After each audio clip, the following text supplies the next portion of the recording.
Olá, meus amigos, muito boa tarde, sejam todos muito bem-vindos aqui ao nosso canal, esse nosso canal que trata sempre do tema de holding familiar, planejamento patrimonial e sucessório executado por meio de holdings, ok? Eu sou a doutora Gleice, advogada, já trabalho com esse produto no meu escritório há aproximadamente 6 anos e nesse último ano aí, começamos aí há mais ou menos 6 meses, né? Com esse canal para tratarmos um pouco desse tema que está tão sob os holofotes, não só dos clientes, mas da advocacia em geral. A advocacia despertou para esse nicho de trabalho, esse nicho de mercado, que de fato é muito lucrativo e muito interessante, mas que também tem seus desafios, tem suas complexidades, né?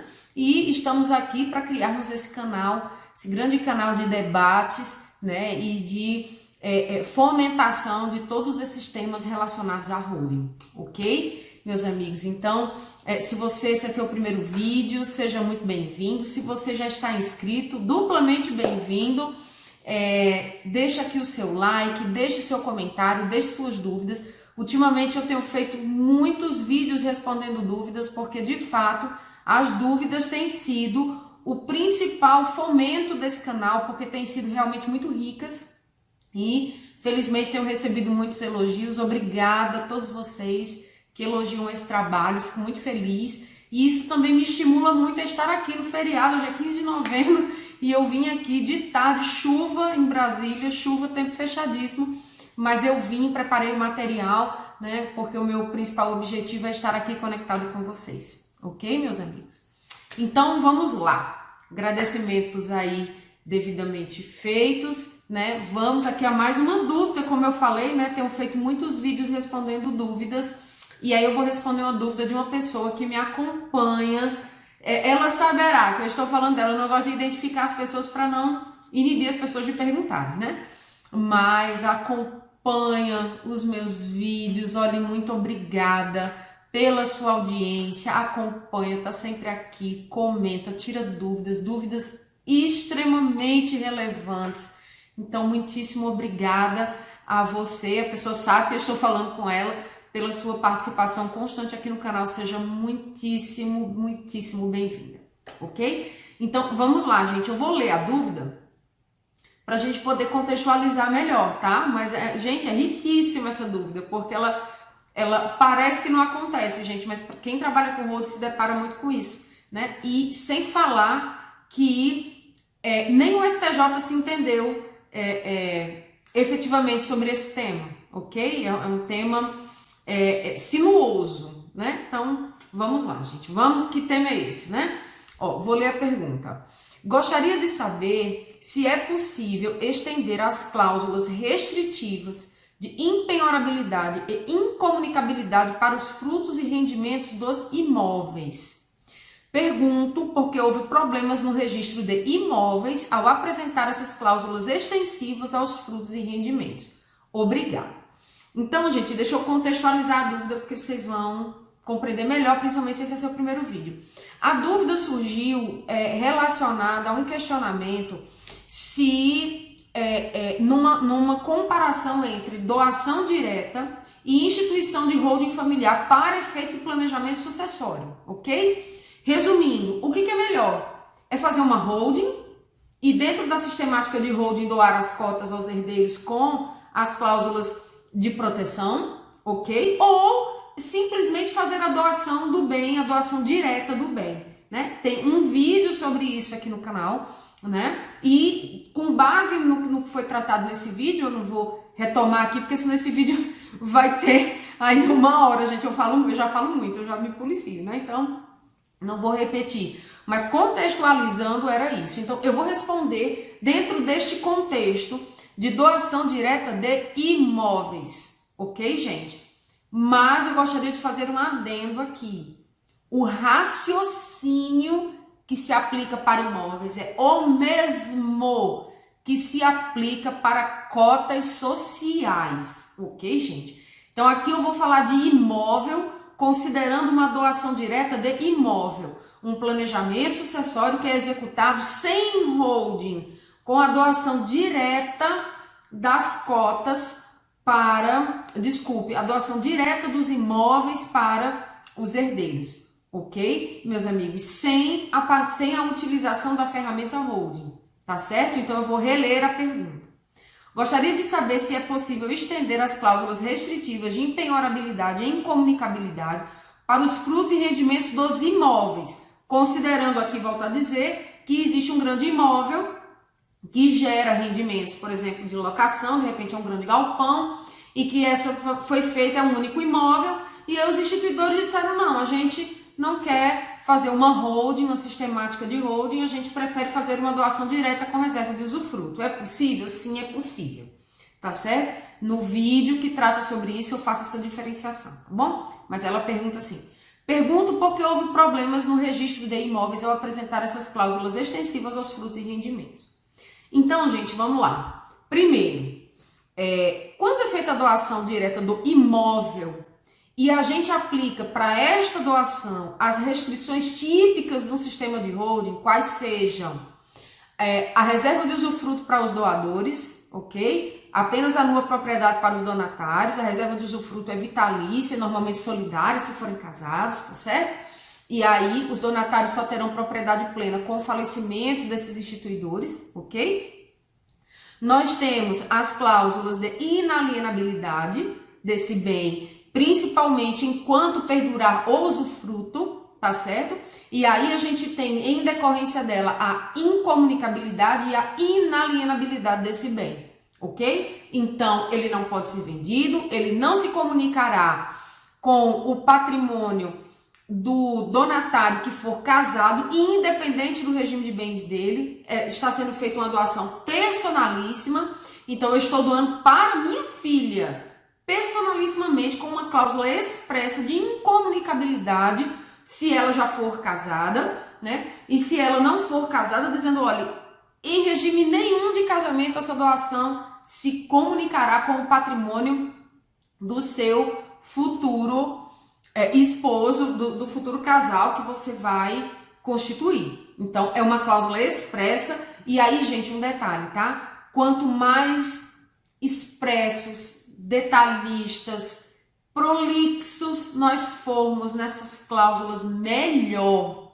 Melhor. Ah, mas vai ficar redundante, não tem problema. É melhor você dizer 3 vezes a mesma coisa e ficar muito assentado, que é aquilo que você quer dizer, que não se comunica como patrimônio do casal, no caso de doação com incomunicabilidade, não se comunicará com o cônjuge do donatário, não se comunicará na contração de matrimônio nem no regime de bens. É melhor você dizer isso 3, 4 vezes no instrumento de doação, do que você deixar uma única cláusula que dê margens à interpretação e isso futuramente gere um litígio, ok, gente? Mas vamos lá, fiz a doação trazendo para essa sistemática, essa doação, a sistemática típica do regime de holding, tá certo?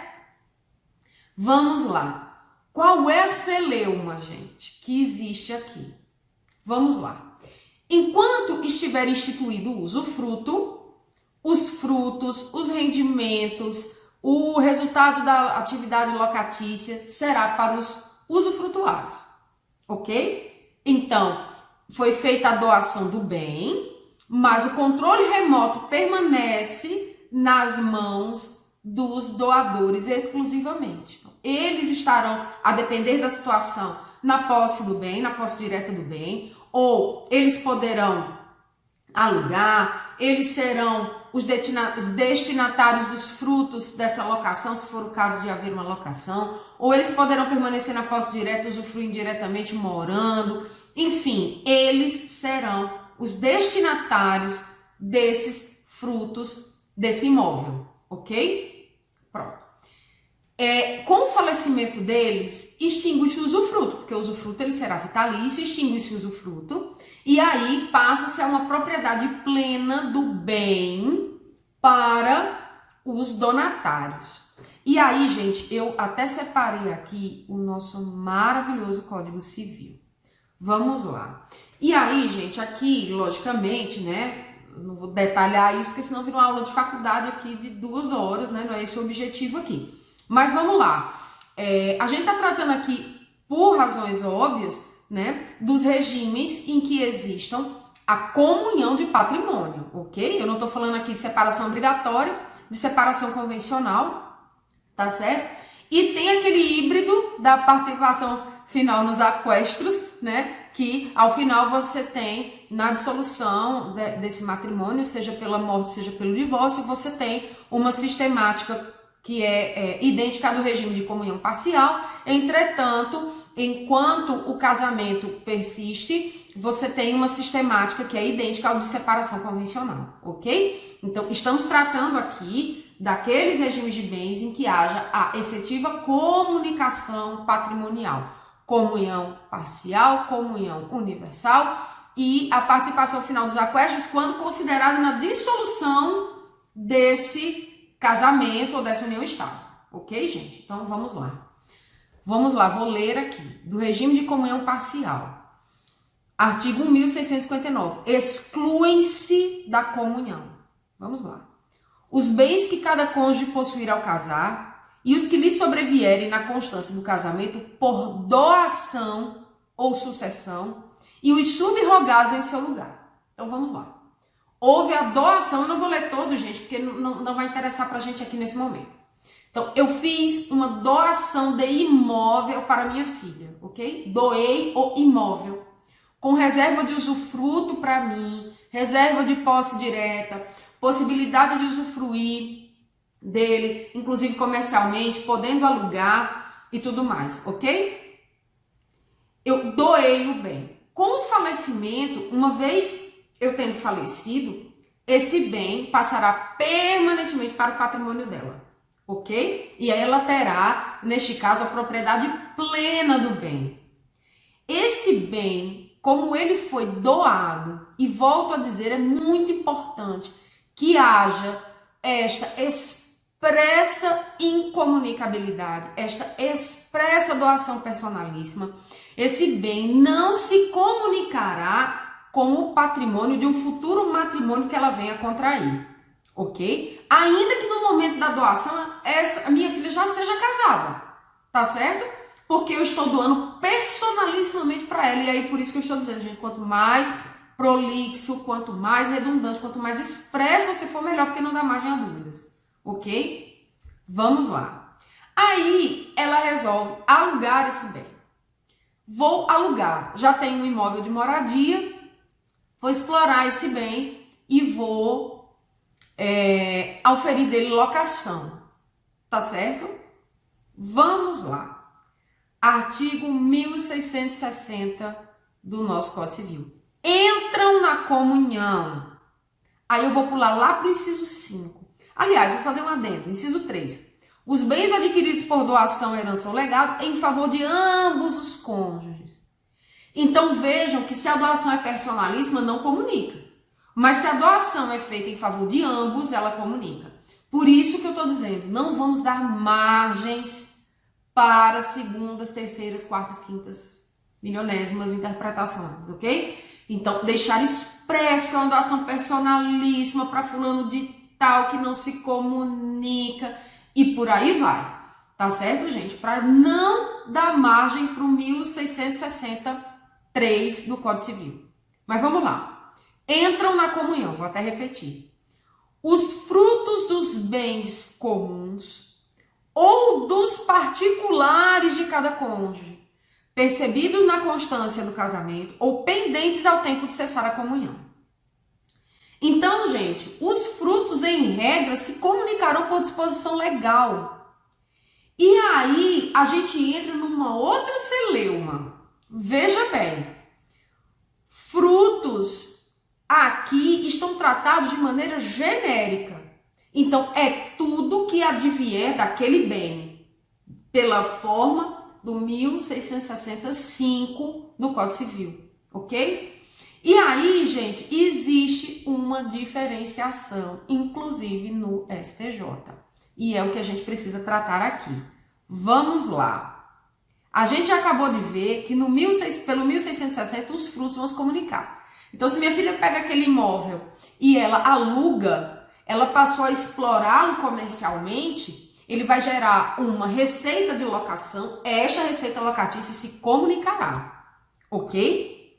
Mas existem também aqueles frutos que decorrem de uma situação independente da exploração econômica por parte do proprietário, por exemplo, que é a própria valorização imobiliária do bem.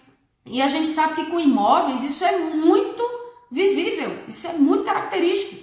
Às vezes você compra um apartamento por 150 mil, 180 mil, e só o fato, por exemplo, de ter aberto um pequeno shopping, um pequeno comércio local, um supermercado próximo, aquele imóvel já se valoriza, muitas vezes 10, 20%, muito rapidamente. Às vezes em 2 anos ele tem uma valorização aí de 20% no seu considerado seu valor de aquisição, né? E aí o STJ faz uma diferenciação sobre a comunicabilidade ou não desses frutos, especialmente relacionados a imóveis. Mas volto a dizer, o mesmo raciocínio se aplica a cotas sociais, ok? Segundo o STJ, aqueles frutos que decorrem de uma valorização que é trazida por uma circunstância econômica. Então, a valorização imobiliária que surgiu, por exemplo, da construção de uma faculdade próxima àquele imóvel, essa valorização, esse fruto desse imóvel não se comunicará, porque o entendimento do STJ é de que, nestes casos, não houve qualquer atividade por parte nem do casal e muito menos do proprietário do bem. Então, nesse caso, essa valorização não se comunicará ao patrimônio do casal, desde que o bem tenha sido doado, volto a dizer, com cláusula de incomunicabilidade, e aí ele será um bem particular daquele donatário, ok? Entretanto, se houver uma atividade relacionada àquele imóvel, aqueles frutos que decorram diretamente do exercício dessa atividade, por exemplo, uma atividade de locação, esses o STJ entende que se comunicam da forma do 1660, inciso 5 do Código Civil. E por que isso? Porque o STJ entende que nesse caso houve uma exploração de uma atividade. E isso pressupõe esforço comum do casal. E aí, neste caso, haveria a comunicabilidade. Ok, gente? Então, respondendo aí a dúvida da colega, né, que colocou aqui. Vamos lá. Gostaria de saber se é possível estender as cláusulas restritivas de impenhorabilidade e incomunicabilidade para os frutos e rendimentos dos imóveis. Pergunto porque houve um problema no registro de imóveis ao apresentar essas cláusulas extensivas aos frutos e rendimentos. Gente, aí onde eu acho que surgiu o problema no cartório para que fosse feito o registro do que a doutrina chama de incomunicabilidade absoluta, né? Por quê? Primeiro, porque a lei, em regra, prevê comunicabilidade dos frutos. E aí, na hora que está prevista uma incomunicabilidade absoluta, nessa doação, o cartório, que é um ambiente privado, mas que está ali exercendo uma atividade pública, ele diz o quê? Não posso fazer o registro, porque a lei diz de outra forma. Ok? Esse é o primeiro ponto. Então, o próprio cartório diz, não posso registrar com essa cláusula, porque eu entendo que ela está contra a legem, já que a lei prevê, em regra, comunicabilidade de frutos. E veja, gente, que a gente tem uma divergência até mesmo na doutrina. Até mesmo na doutrina. E na jurisprudência, né? Que é o que importa até mais pra gente que tá aí militando, porque a gente aqui não tá fazendo tese, a gente tá trabalhando, né? Então a gente tem que entregar o que promete pro cliente. Essa incomunicabilidade, ela tem ressalvas, tá certo?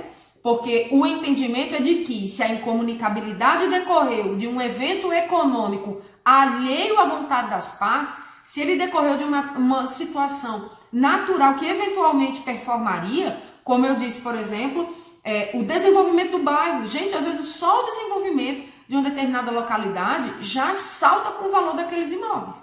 Então, nesse caso, esse rendimento de valorização, esse fruto de valorização imobiliária, né, ele não decorreu de uma atividade daquele proprietário, não se comunica, ok? Aluguei o bem, aluguei se fosse para uma moradia de uma outra pessoa, ou for para efeito residencial ou para efeito comercial. Nesse caso, mesmo que de forma rudimentar, mesmo que em nome da pessoa física, o entendimento de que esse rendimento, esse fruto decorrente de uma exploração de uma atividade, ainda que de forma rudimentar, vai se comunicar. Então, gente, essa extensão das cláusulas, ela é muito controvertida e dificilmente ela vai passar nos cartórios por conta disso, porque a própria lei prevê tratamento diferenciado a depender do fruto que nós estamos tratando, ok? Então, dificilmente passará, ainda que passe se o cônjuge, por exemplo, ele quiser questionar na justiça, dizendo, olha, mas era um imóvel comercial, como eu disse no outro vídeo, que gerava uma renda de locação de 20 mil reais, né? E aí, nesse caso, havia uma exploração de uma atividade relacionada a esse imóvel. Eu entendo que nesse caso, esse valor ele entrou onerosamente dentro do patrimônio do casal, ele se comunica. E aí essa pessoa tem grande chance de ver essa cláusula de incomunicabilidade absoluta relativizada a depender do tipo de fruto que essa parte está questionando. Ok? Gente, eu espero ter sido clara, porque este assunto, ele é tortuoso. Eu procurei vários artigos, aí a gente vê artigos aí de portais renomados dizendo possibilidade de incomunicabilidade absoluta. Quando você vai ver, até a jurisprudência que é citada, em algumas situações, não fala isso. Ao contrário, ela faz exatamente essa distinção, dizendo, olha, depende. Você está falando de uma valorização imobiliária, ok, eu entendo que não comunica. Agora, você está falando de uma exploração de uma atividade, você está falando de uma atividade onerosa, aí eu entendo que comunica. Então, gente, esse assunto é tortuoso. Acredito que, de fato, não seja possível. Quando o cliente chega para mim, eu já trago esse cenário e digo, olha, não vai acontecer. Porque o pior cenário, gente, não é o cartório negar, não. Eu queria dar esse alerta aqui. O pior cenário não é o cartório negar o registro com a cláusula. Sabe qual é o pior cenário? É passar no cartório e futuramente ter um litígio relacionado exatamente àquela cláusula que você colocou, entendeu? Então, nós temos que ser previdentes, porque o planejamento patrimonial e sucessório, ele tem como principal objetivo evitar celeumas futuras. Você pode dar para o cliente uma situação de absoluta ausência de questionamentos e litígios? Não, porque o direito de ação é assegurado na Constituição. Mas você pode prevenir e diminuir drasticamente a possibilidade de litígios a respeito desses temas. Ok, gente? Então, como eu disse, o pior cenário não é o cartório negar o registro da cláusula, é passar no cartório e depois ter uma ação judicial questionando exatamente este ponto da doação. Ok, meus amigos? Então, espero ter sido aí objetivo. Eu tentei falar pouco, gente, mas é difícil para mim. Eu sou muito detalhista. Tá bom, gente? Então, agradeço a vocês aqui. Se esse é seu primeiro vídeo, se inscreva no canal, ative o sininho de notificações, deixe seu like, deixe seu recado, deixe suas dúvidas. O objetivo é crescermos o canal, trazendo sempre essa grande comunidade, né? Vejam como isso é rico, né? Uma dúvida que trouxe aí um vídeo de quase 25 minutos para a gente debater um tema de extrema relevância e extremamente prático. Ok, meus amigos? Então, o canal é feito com essa construção é feita com vocês. Tá bom? Muito obrigada. Até o nosso próximo vídeo.